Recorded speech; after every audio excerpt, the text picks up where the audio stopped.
Spartans. Everybody awake? We've got a couple of snoozers down here, but that's all right. Here we go. I'm a veteran of World War II. Landed in Utah Beach in July. Fought my way across the countries: France, Belgium, Luxembourg, Germany. I had a lot of combat.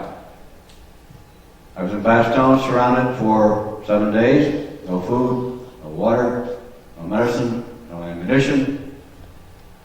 Half summer clothes, half winter clothes. Soaking wet, temperatures 0. And there we were. Got out of that mess. Fought my way across the Rhine after the Battle of the Bulge. And to make it fast forward here, I've seen atrocities. Coming through France, coming through Belgium. It wasn't a welcome sight to see somebody hanging from an apple orchard, probably shot, half burned, big ones, little ones, children, men, women. These were the atrocities for a guy who was 19 years old, going on 20. After we crossed the Rhine River, things got a little bit, shall we say, slow as far as contact with the enemy. We had them on the run. By April, things were, as we say, a loose goose. The Germans were surrendering in groups.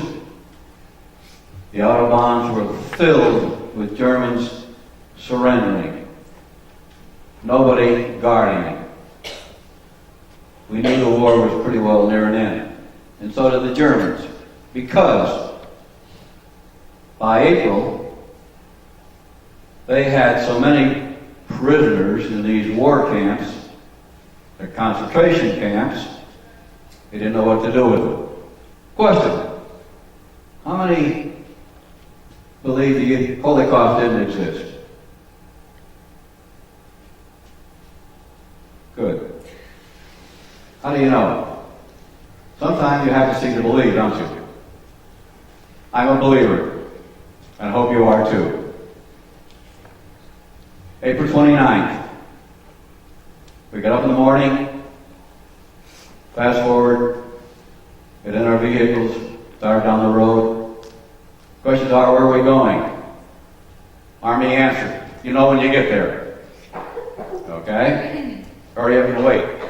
Okay? We hurried up and waited. I had a driver who was a Western hillbilly.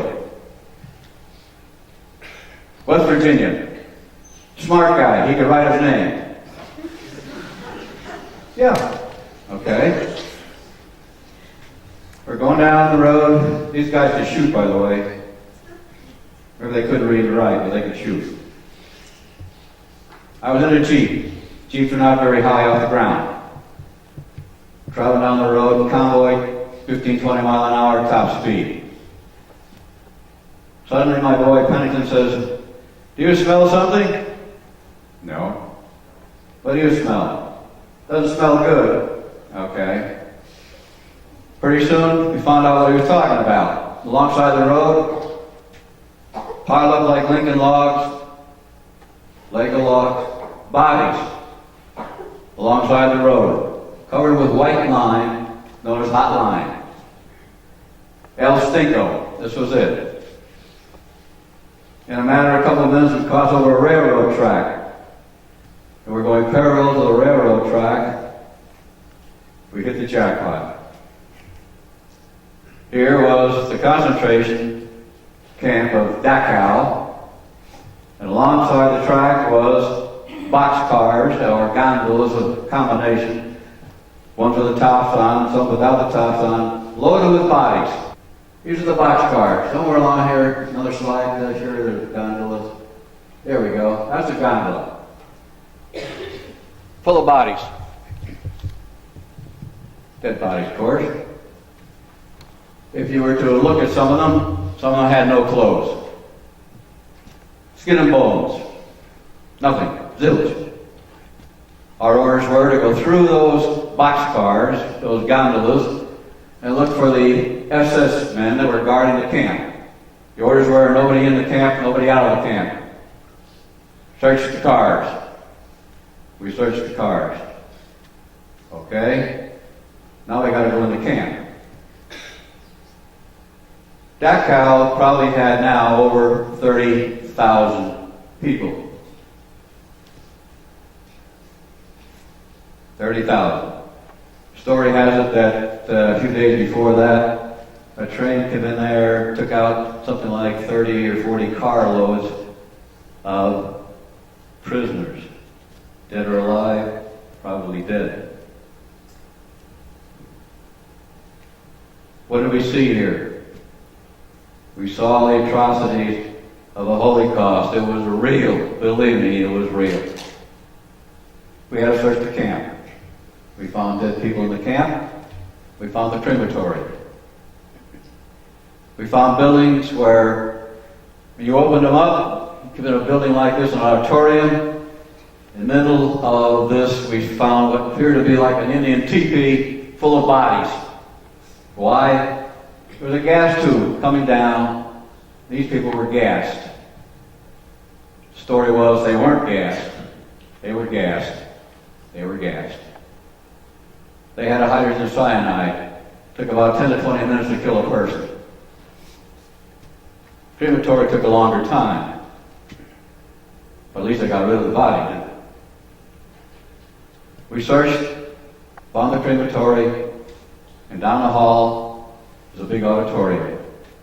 The story was these people had to come in here and told they were going to have a shower. Take your clothes off, get deloused. And the first thing you know, they were gassed. I could regurgitate probably every time I could think about it. But I told Sherry, I never going to let it forget it. Never going to forget it. Now, quickly. 6 million Jews were involved here. How many of those boxcars? I can't tell you.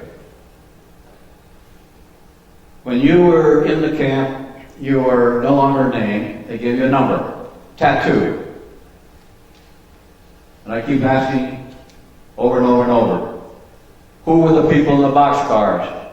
The tattoo wasn't there. Eaten away. Gone. Who were they?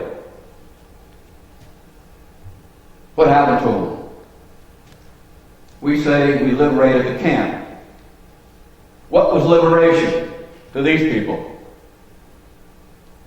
What's liberation to those in the boxcar? To those who could finally, maybe, walk out of there. Were their parents in there? Who's going to tell them? How are they going to know it? Germans kept records for a while, but then it got too big of a deal. So besides the records being burned up, besides these people rotting, this is a lost group. Let me say this. Let's hope and pray we never have a Holocaust. Never ever. Let's never have a Holocaust. Can I sing a song? Oh, I can't sing. Wait a minute. I got a guy that can sing. Hold on. Hey, Ted, where are you?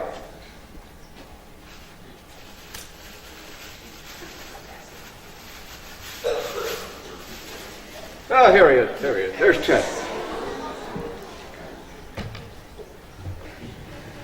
All right, Ted.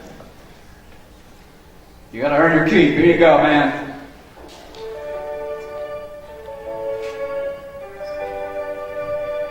If tomorrow all the things were gone I've worked for all my life, and I had to start again with just my children and my wife, I thank my lucky stars to be living here today, 'cause the flag still stands for freedom, and they can't take that away.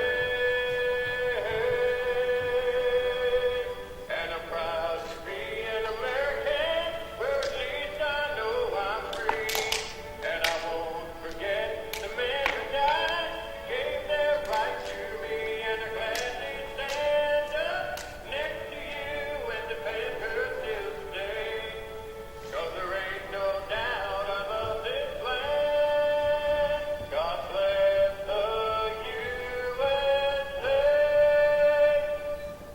Just the way we rehearsed it.